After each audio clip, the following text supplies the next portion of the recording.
Hello, mentors. Welcome to our podcast series, Mentorships in Education, brought to you by Just Education at justeducationfirst.com. I am your host, Judi Epstein. I am very excited about the wide range of experts who have volunteered to give up their time and expertise. They will share their innovative ideas, their exciting perspectives, their rich resources, and their research with us.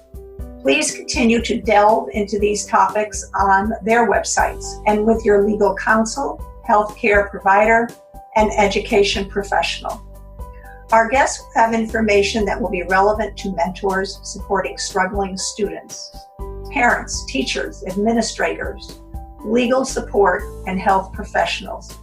We will address all levels of education with issues that affect academic performance. Our goal is to open discussions and introduce a variety of approaches to those searching for information in a free venue. So mentors, let me introduce our guests for today. Hello everyone, welcome to Mentorships in Education. This is episode 50. It's such a big deal for me. It's been a long time in coming. The Mentorships in Education has been brought to you by Just Education at an LLC at justeducationfirst.com. Our guest today has important resources and wisdom that I want you to be aware of. As I mentioned in the last podcast, I've been a little concerned about what's happening with our kids, our teachers and parents over the last couple of years, and I feel that we need some direction, not just criticism, but direction. And I feel that many times experts and well-meaning professionals, sometimes even our friends, tell us that what we're doing is wrong when we share our frustrations about our kids, or even about ourselves. Everyone has an opinion, but few give us direction. And our guest today gives us a roadmap. It's a roadmap, and I want to be able to get to talk about that a little bit. David C. Hall has written a book called The Empowering Parent. I bought it and have read it. And all I can say is when I finished, and I mentioned this to David, is I hoped there was a sequel. And he answered me and said, as a matter of fact, there is a sequel. The book follows a route to connecting you to your child or even to a student. Although it says the title is The Empowering Parent, it could also be The Empowering Teacher or The Empowering Mentor. It's for anyone who's working with kids and needs some direction. It follows a route to connecting you with your child or your student and helping them support them in the learning process. So many people give the destination, but David helps lay out a route step by step. For example, David doesn't just say, it's important for you to build a connection with your child or your student. It's very important. David helps you formulate a plan. He helps you to create the right environment. He tells you what that environment is comprised of. And he helps you to understand your student or your child's behavior within that environment. And he helps explain some tools that you can use, like patience, when and why, and what is it, and when to use kindness. Sometimes we do stuff and we don't know why. Sometimes we are told by others to do stuff and don't understand why. This book helps to clarify the why. Welcome, David. Thank you so much for joining me. Thanks for having me. Thank you. Thank you. Before we get started, I want to talk a little bit about who you are, give our listeners a little bit of background. It's David C. Hall, and he is a best-selling author. His book is a best-selling. He's an award-winning motivational speaker. He's a learning coach and a learning consultant. He has a passion, which I have felt in speaking to him and in reading his book, to unlock potential in children, young people, and professionals, and help them to discover how they learn, their learning flow. He wants to focus on how to unlock that greatness that resides within us. We're going to talk about his potential unlocked tuition, PUT, P-U-T. He's a managing director. And it was born out of his desire to see parents supported and to give children the benefits of a great education. So I would like to know a little bit, David, about your background. This is such an insightful book. It had to have risen from some ashes somewhere. And when you and I spoke, you talked to me about your school experience and that it wasn't all smooth and wonderful. So why don't you kind of share some of that with us? Sure. So the book was written from a place of working with children in a variety of environments to include secondary schools, primary schools, um, special educational institutes, and also my training center. I come to understand some of the challenges that children actually face, parents alongside educators. So the book's designed really to support educators and parents to navigate what I call the educational maze.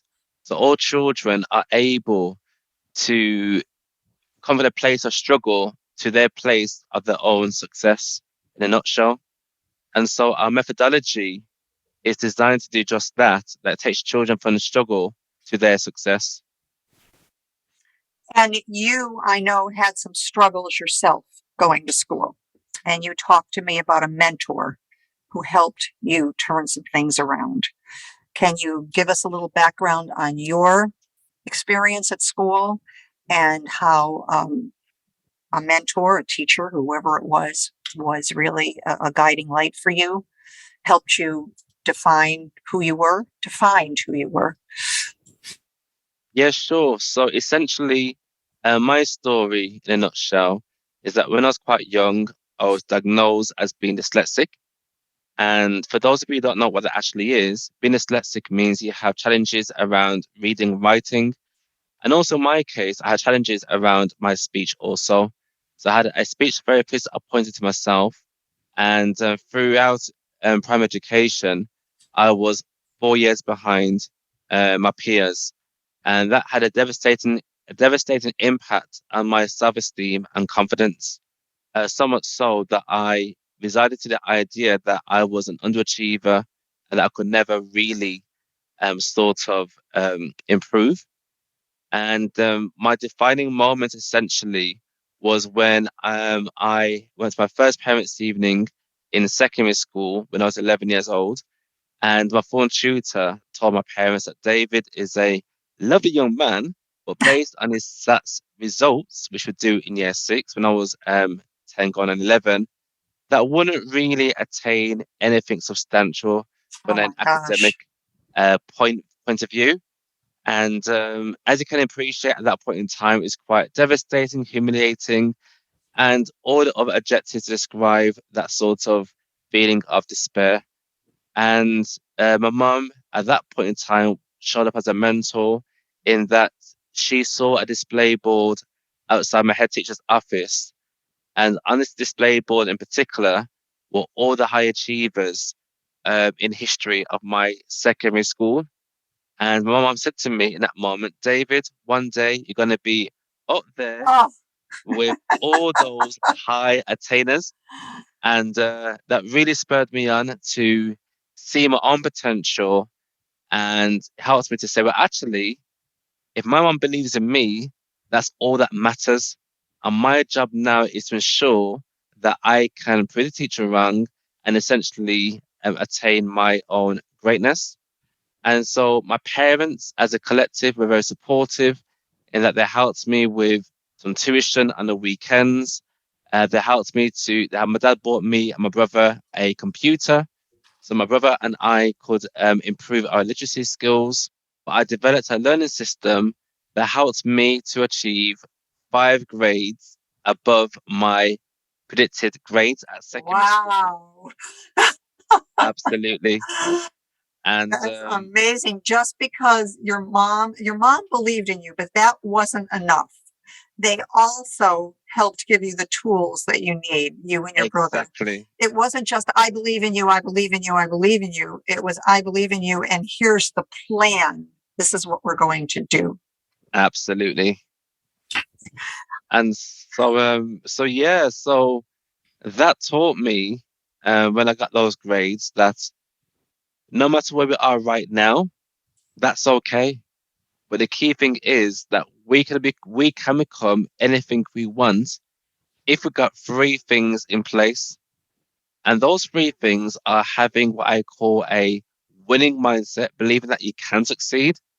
Number two, to have the right support network around you to speak words of life into your life.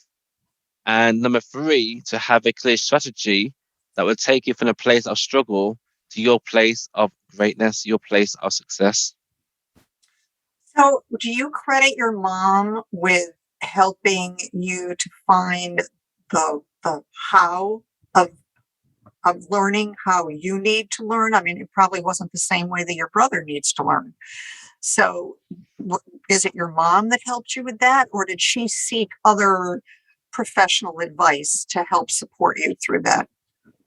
Well, my parents as a collective were and are very supportive in that my mum um, saw my potential and so did my dad. But my mum reaffirmed that potential by telling me what she could see. And I believed her words and I was able to navigate the terrain from struggle to success.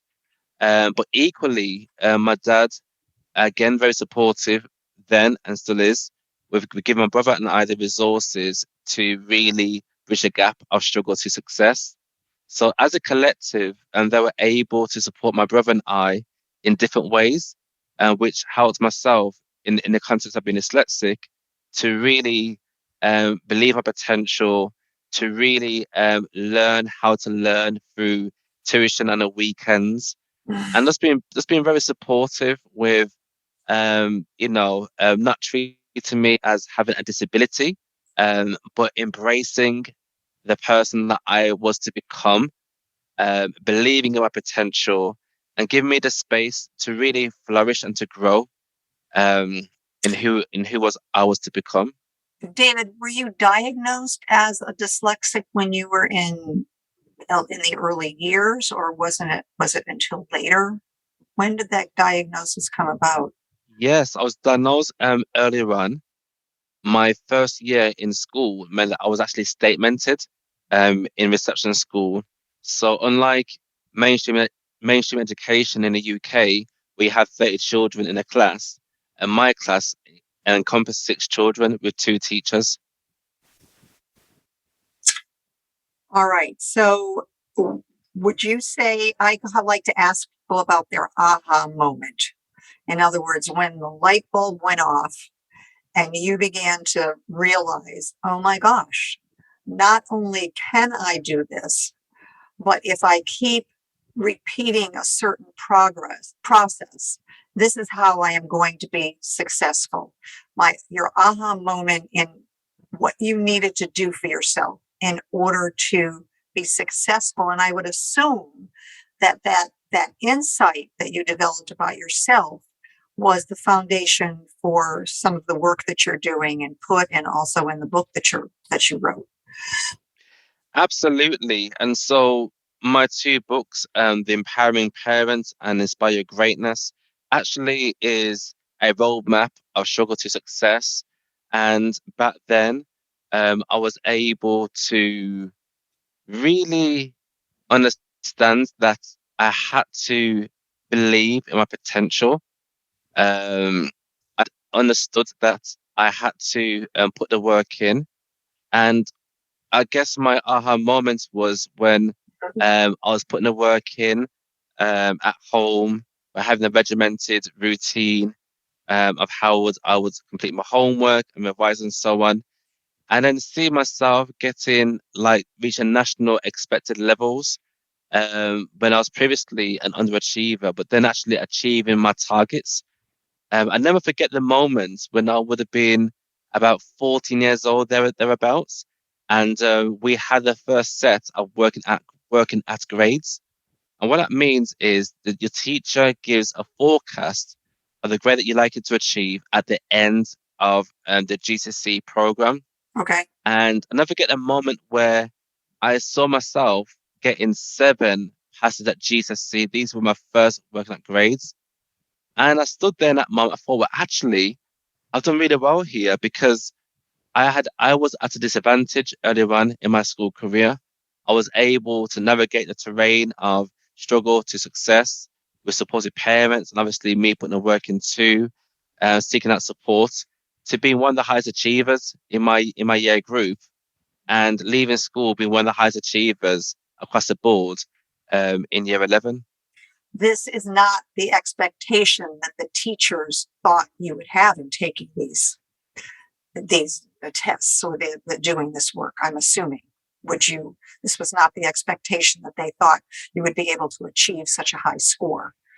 Absolutely not, because the expectation was that if you're getting a level 2B in your SATs, then you should be looking to attain a grade F, a grade E at GCSE. But my lowest grade was a grade D in maths, which I did a resit in 2 times, and I got a grade C eventually. And also getting B's and C's across the board, which is quite fantastic. So, is it your organization within the framework of potential unlocked tuition? One of the things that you mentioned to me was that learning is a way of thinking.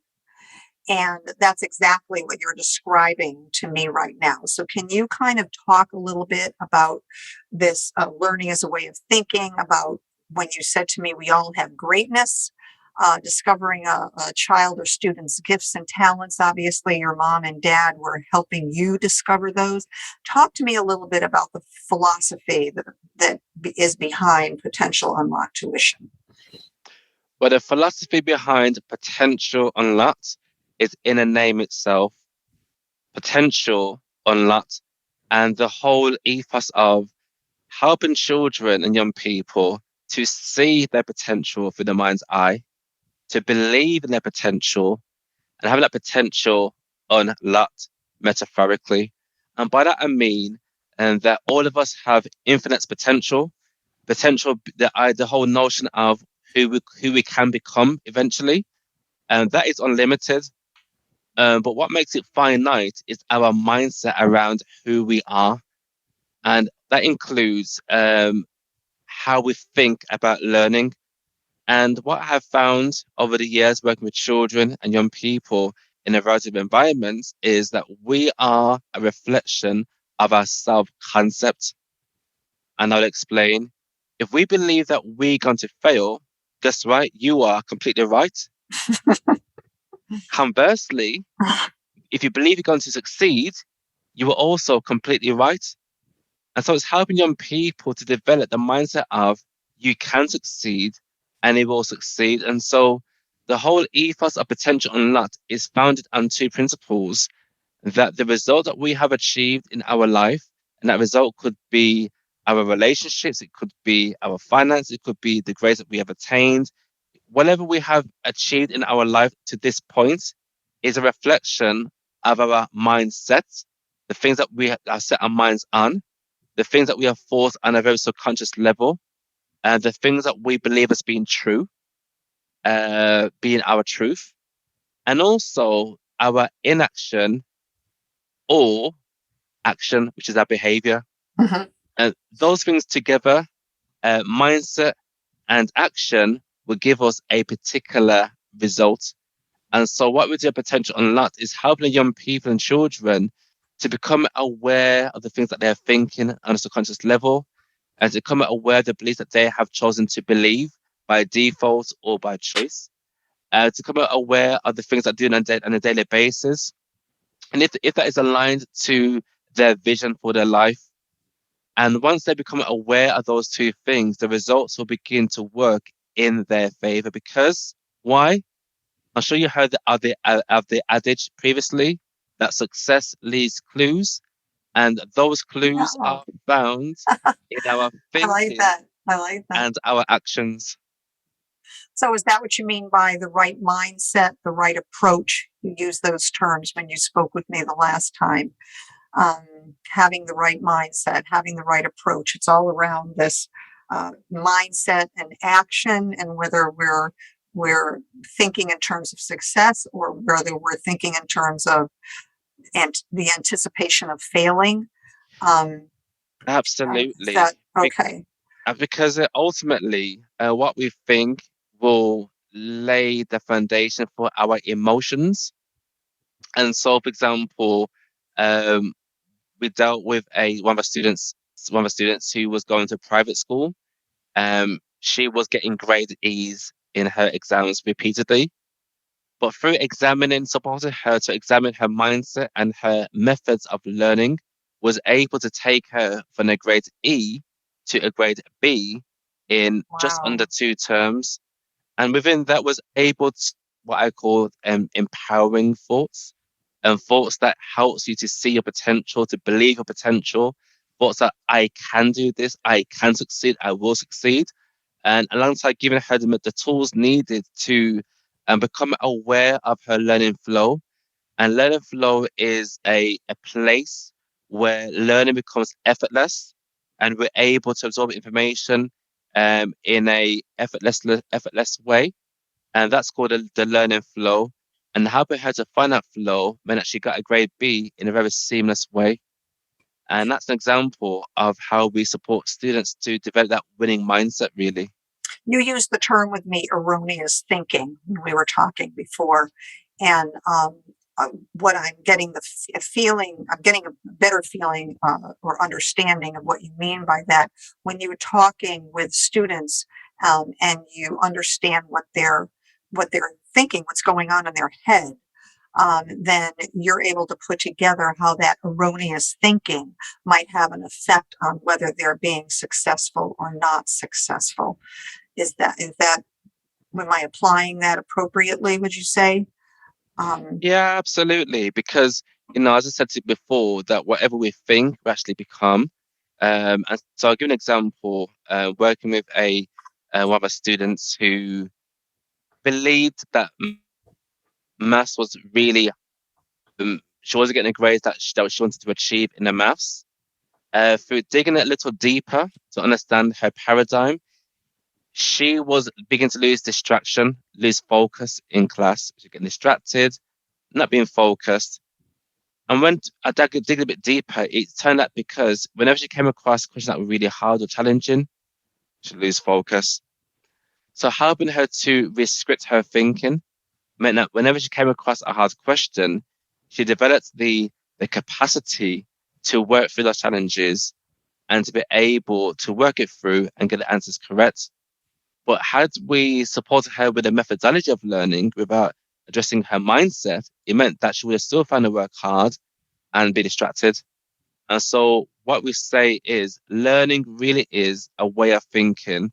And if there was a sort of rule of thumb, I would say we should focus more on the psychology of learning, the mindset of learning, because once that is transformed, the grades will begin to grow as the confidence grows also, because grades follows confidence. so give me an example, David. A student comes in, a parent wants you to work with one of their kids, or a teacher recommends a student to you. And how do you go about understanding their mindset? How do you go about understanding what actions they're taking, perhaps that are self-defeating? What's the process I'm sure the student doesn't understand what you're looking for. They can't just tell you. So how do you go through that process with them? That's a great question, Judy. That's a great question. So as I said to you before, that success leaves clues. So we look to review daily practices.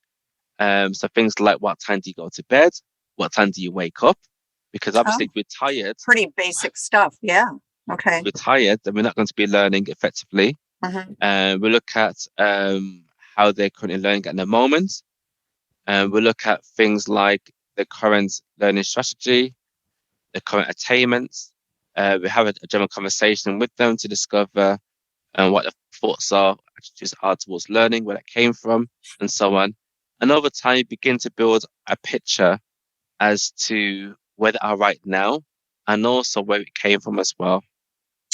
So, I mean, one of the things that I read in your book was that some of the inhibitors to learning You mentioned strategies, but sometimes it's also how other people perceive you, their peers' perception of them, what they think that other people are thinking about them, and also their behavior in responding to the academic situation. If they're very negative about not feeling that they can achieve in math, they can't do math.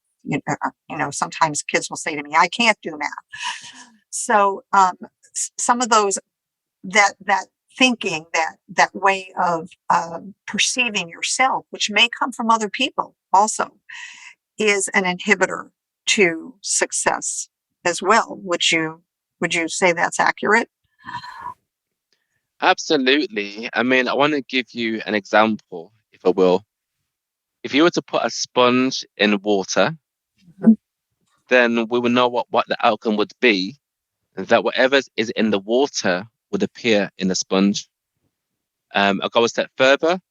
If you were to put for example, a white sponge in pink water, then we know that the sponge would turn from white to pink, Mhm. as an example.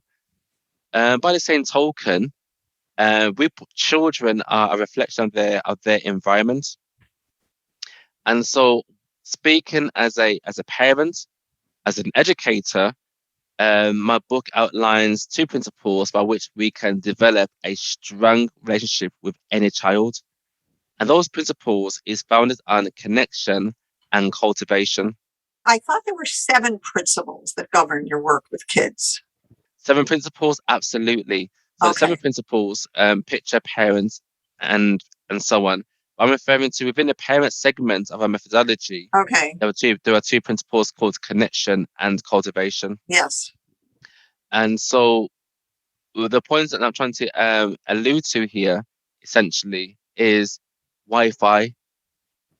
We don't know the power of Wi-Fi unless it is turned off. Like at my house, we got, as you can see behind me, my photocopier behind me, my computer. We have a range of devices that is dependent upon Wi-Fi. If that Wi-Fi turns off, then we will understand the effect of not having no Wi-Fi. There is immediate chaos, and the house will malfunction because it is purpose to use Wi-Fi. Mhm.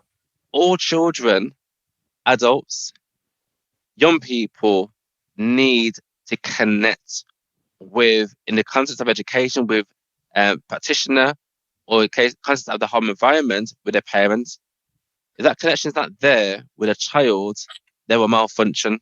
That's where behavior comes in. Children like to feel safe, like to feel loved, reassured by what I say is somebody of authority around them, being a parent or educator. And so, what the book goes on to explain is how we can build a connection with our children so they feel safe, they feel loved, they feel protected, they feel respected by the person of authority in their life. And the second principle is called cultivation. And cultivation is concerned with how are we able to enable children to see their potential, to see their gifts and talents, and have that gift and talent unlocked, helping to cultivate a character of excellence in young people. And so, with the two principles, there are three methodologies that utilizes those principles. I want to focus more on what I call the empowering parent. Oh, you How just took the words out of my mouth. I was going to ask you that next because I Sure, loved that chapter. sure. So the empowering parent, or the empowering practitioner, or the empowering carer, or Mhm. the empowering sibling, these principles are quite universal. For a relationship to be effective, there has to be a balance of connection and cultivation with the children who are in our care. We You got to also, connect. David, you also talk about the disempowering parent model. So Absolutely. that's what I like, is that you give the positive of how to move forward, but you also give a mirror in front of some of your readers so that they can see perhaps what they might need to address that might be counterproductive to the goals that they have. And that I like. So I'm Yes, and sorry. that's okay. So as I was alluding to previously, an empowering parent has a balance of connecting with the children and a balance of cultivating the character and their gifts and talents. So as the word suggests, empower means to help people, in this case, children and young people, to really develop in their potential, to really self-actualize. That's what an empowering parent actually does. Conversely, a disempowering parent focuses more on cultivating their children, but haven't necessarily spent time in connecting with their children. That's called a disempowering parent. The challenge there Like, stop is for a minute and explain that a little bit more. sure. Okay, elaborate on that.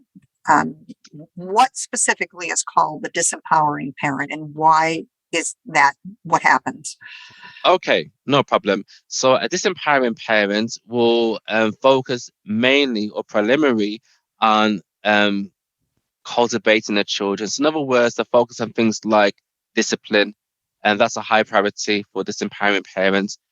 They think that their voice should be heard as a parent. Children's voice mustn't be heard. And there's more of an emphasis on to the journey. So they're not really into developing emotional intelligence in their children. And so what happens is children tend to grow up being very much low in confidence, seeking reassurance for external stimuli. So it could be teachers, friends, they seek external reassurance to say they are on the right path, as opposed to being assured in themselves that they are doing the right thing. And as a disempowering parent model, they won't spend much time connecting with the children, so spending what I call the three Ps, being very much present with the child and being in the moment with the child and spending that quality time with the children so they feel understood. Asking things like, how's your day? Being also about buying children presents so they feel appreciated, affirming the children in terms of who they are and who they're becoming. And these are the keys of developing that connection with children. And so one of the principles around connecting with children is a whole notion of serving, serving our children. How can we support our children to be the best versions of themselves? How do we speak words of life over children? How have we demonstrated that level of patience? The time we may be a bit frustrated, but pressing the pause in the moment and just demonstrating that patience with our children. These are all attributes of really connecting with children on a deeper level. David, you're too young to remember this.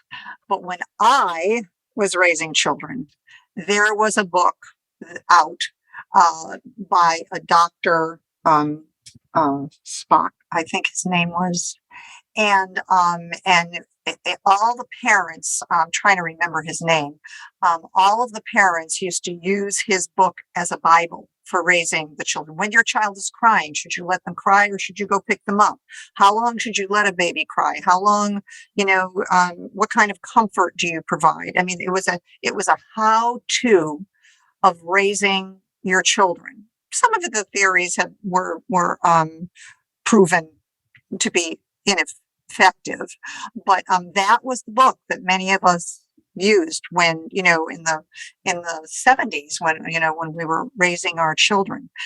Your book is the kind of book that parents could use as a guide to working with their kids, giving very instructive, productive, and effective, I think, ways of helping your child to develop as an independent, confident, successful student, and grow into a human being that's confident and successful.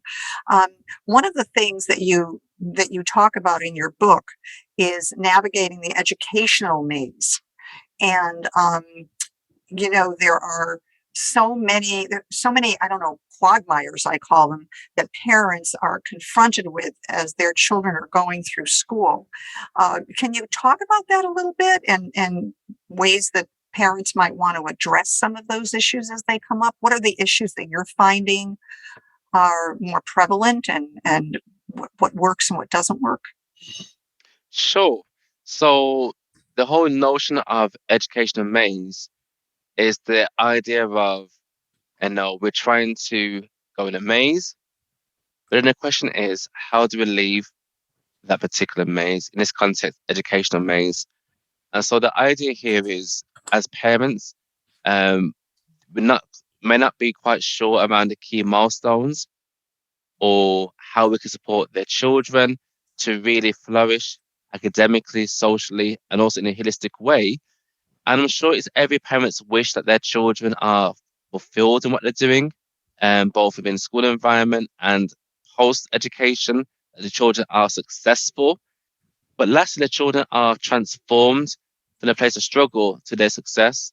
And so the whole ethos of potential unlocked is almost like to be a beacon of light to parents, to be a sounding board for parents so they're able to come to us, ask us questions, so we can support them with navigating the educational maze to ask the right questions, to seek out the right support, the right resources, so they are empowered then to make wise decisions for their children that will serve their children well into adulthood. Okay, so um, when parents are faced with these kinds of issues, in your book, you also have forms, kind of reflective questioning kinds of things. And that's one of the reasons I found it so exciting. And I will mention that to our listeners that I ordered your book, I got it, I loved it. I started talking to some of my parents about it, because they were having some of these same issues with their children. And one of the parents took it and I to read, and I wanted to have it for this podcast. And I realized when I sat down that I never asked for it back. So she's had it now for probably a month and a half or a month, and obviously is still using it. I'm going to have to give her a call and see if I can get it back, to let somebody else use it. But I would very much recommend that parents, and teachers and educators and mentors and anyone who's working with kids take the time to look at it, not because it's didactic, but because it's interactive and because it's reflective. And I think that it would be helpful for us to, if we're honest with ourselves, to sit and think about what it is that we're doing and how effective we're we are in the choices that we've made. We have goals for our children. That's something else I wanted to ask you about. I think that one of the criteria you have in working with kids is helping them find what their goals are. And I think that was, I'm trying to remember, I think that was one of the ways that you felt you could make a connection with a child or a student, was to help them decide what it is they like and what it is they want to be. And that might be a motivating factor. Sometimes I don't think we take the time to ask our kids what they want to do. We just, get upset that they didn't get a good grade in the science test, but we don't really talk to them about, that they want to be an artist. And maybe the science test getting an A isn't the most important thing, but it is important that they pass it. So maybe we should work a little bit on at least getting, a passing grade on it. We understand that it might not be your priority. Would you say that that's a way to connect with kids? At the end of your book, you talk about the execution and you say that the purpose model is an empowering tool. So, and I'm just wondering how that might encompass helping them develop a goal, seeing down the road, planning ahead a little bit, developing Sure, execution. Yeah. sure. Well, I think the key thing here is helping children to become aware of the things that they have a natural flair for, or helping kids to develop awareness of their gifts and talents. All of us on this earth are unique in that we got a unique blend of gifts and talents that is unique to each person. You are not a carbon copy. You are unique in your own right. There's no other you on this earth except for yourself. And so, as educators and parents, our job is to help our children and young people to become aware of those gifts and talents and supporting them in reaching mastery in that gift and talent. And so the goal there should be is helping children and young people to become aware of those gifts, to grow in those gifts and talents, but also to find expression too, which lends itself well to the whole notion of what I call the vocational paradigm. And what that term suggests is vocation in Latin is referred to as voce, which means one's calling. And all of us have a calling based on our gifts and talents to serve the world with excellence through our gifts and talents. And so our job is essentially to dig deep, find out what it is, and find a way to serve the world through our gifts and talents to make a difference, to make an impact. And so I want to ask you some reflective questions for those of you who are listening. Um, Take me to a time where you were so engrossed in a activity where 10 minutes felt like a minute, or more importantly, 10 hours felt like an hour. What in that moment, what was you doing in that moment? Great question. Now, if you can answer that question, that's a strong indicator that you are aware of what your passion actually is. And your passion is, which includes your gifts and your talents. Conversely, on the other side of the continuum, take me to a time where an hour felt like eternity, History class, history class. Oh my gosh. felt like eternity. Now, if that is your current job, your current business, it means that you are likely to be in what I call the occupational paradigm.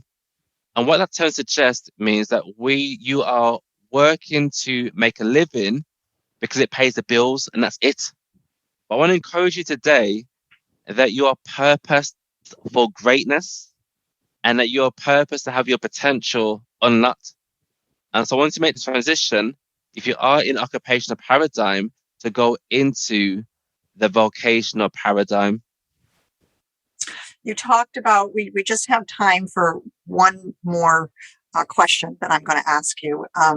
You talked about the effective execution of a plan has three components that you mentioned to me: strategy, accountability, and self-discipline. And you probably talked a little bit about strategy, but can you kind of address the accountability and the self-discipline component of execution a little bit? Absolutely. So many of us can go to a seminar, a conference, can listen to a speaker, motivational speaker, can read books, and we feel this spur of motivation. I want change. I want to improve my life. That's motivation. So motivation would take you to the door. Discipline would take you into the room. And so it's about having that motivation to get going, build that intrinsic motivation. We want to improve our lives. But once we gain the momentum, discipline keeps the momentum going at full throttle. And so that discipline means that we are determined to reach our goal and to exceed our targets. Determination means it's not about me, myself, and I. It's about a legacy, making a difference. So that's the discipline to keep going, to make a difference. So discipline is the ingredient to being consistent and persistent. That is the absolute ingredient to achieving success. And all great people are very disciplined because they are consistent, being persistent. I So love that's the that. Consistent, absolutely, being persistent. I like that. absolutely, Absolutely. Because success leaves clues. And one of the clues that successful people do is that they are consistent being persistent. So whenever they hear the word no, they're thinking, well, what's the solution? How can I attain my goal? It might not be today, maybe tomorrow, next week, next year, but that goal, your reality, if you dare to believe and being consistent, being persistent. The next one you mentioned was about strategy, which is really important, having a clear strategy that will take you from A to B. But the strategy is underpinned by accountability. And that accountability can show up in a variety of roles to include maybe a coach, a life coach. It could include a mentor. It could include a consultant, a counselor. And so those roles will have a need based on a current situation. So the role of a mentor is to show you the road that is to come, to identify potential potholes, and to help you to navigate those potholes so you don't make the mistakes that your mentor made. As a mentor, they will help you and guide you through a relationship. Whereas a consultant is there to give guidance. These are the steps you can take. These are my recommendations after you go as a consultant. And whereas a coach will ask thought thought provoking questions, they will help you to reflect the answer to the question and they hold you to account by setting meaningful goals and helping you to get to your destination. So let's say coach. And so all of us need one of those in our life at some point, a mentor, a coach, consultant. So accountability, when I heard the word accountability, I'm thinking uh, admitting to myself that I didn't do well or that I didn't, but that's not what you're saying. You seem to be saying accountability is taking responsibility for how to find someone to support you in getting from point A to point Z, and navigating through that quagmire, as I call it, until you find fruition in what it is that you want to do. Accountability is saying to yourself, "I'm not doing what I need to do in order to be successful." Is that kind of what you're saying succinctly? I'm finding someone who can help you with that. Absolutely, because all successful people are responsible and they are accountable for their actions. They are responsible for the successes and the learnings. I don't say failure, we say learnings because Mhm. because learnings is feedback as to what you need to tweak to achieve a level of success. And so the key thing here is that we are accountable for our actions. We seek out support to help us with gaps in knowledge or skills, so we're able to get to where we need to get to with the right support as well. David, we only have a few more minutes. I know you have another book that has come out. I want you to tell me succinctly why, if we've read book one, it's important for us to move on to book two. What is book two going to provide for us that the first part of the story did not include? That's a great question. You must get this book.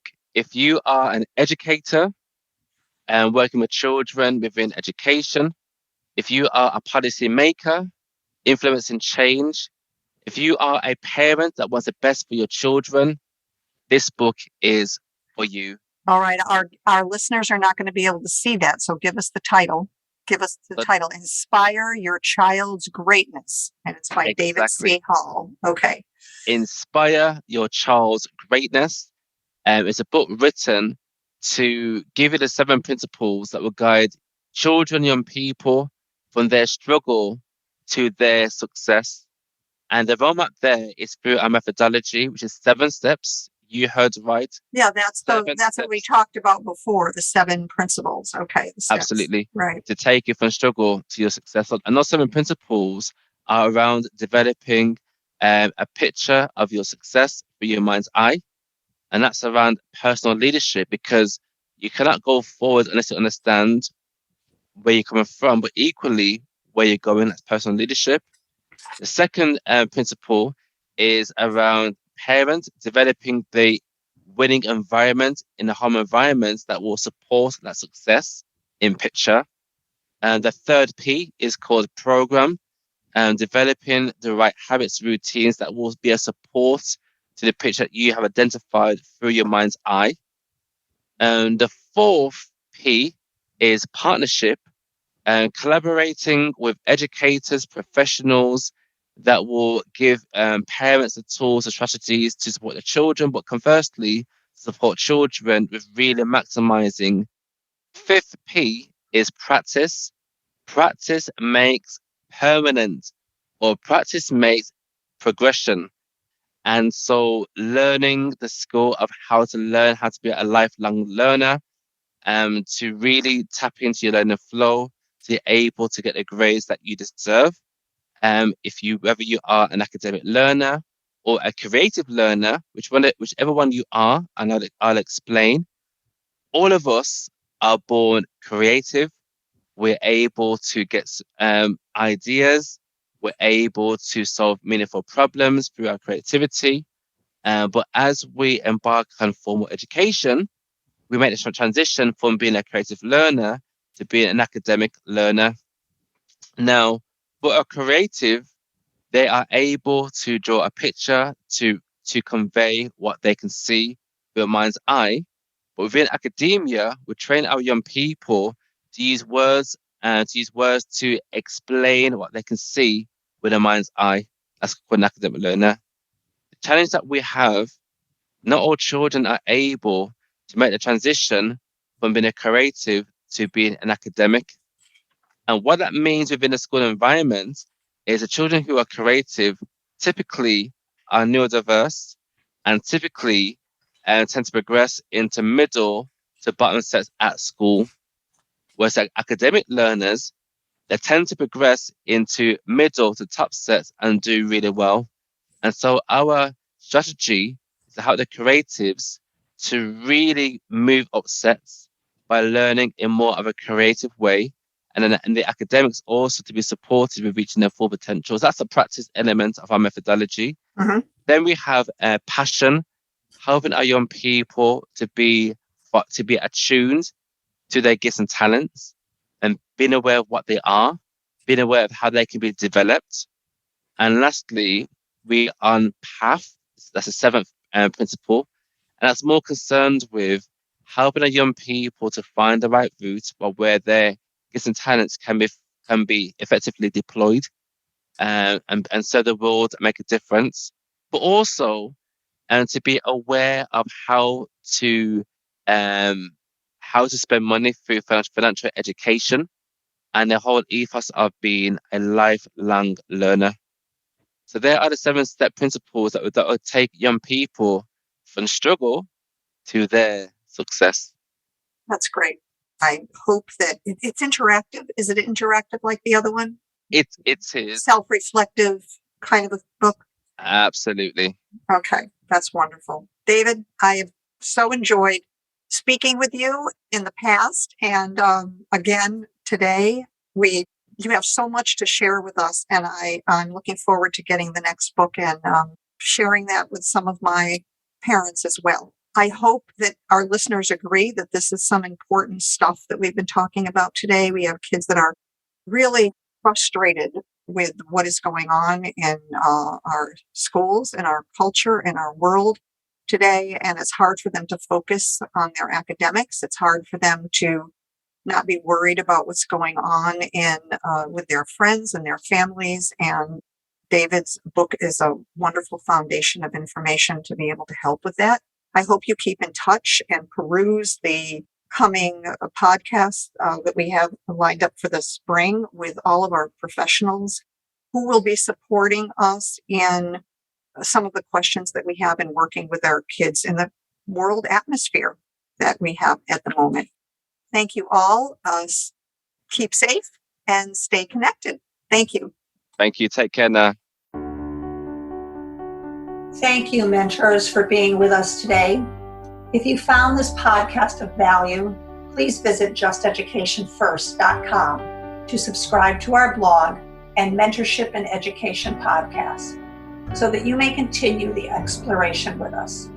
Our goal is to provide a free treasury of information for our listeners so they can become acquainted with the amazing resources that we have available to us. We want to thank all of our guests for giving their time and sharing their wealth of information with us.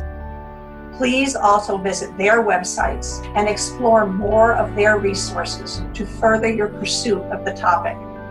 Hope to hear from you at justeducationfirst.com. Have a good week, and thank you.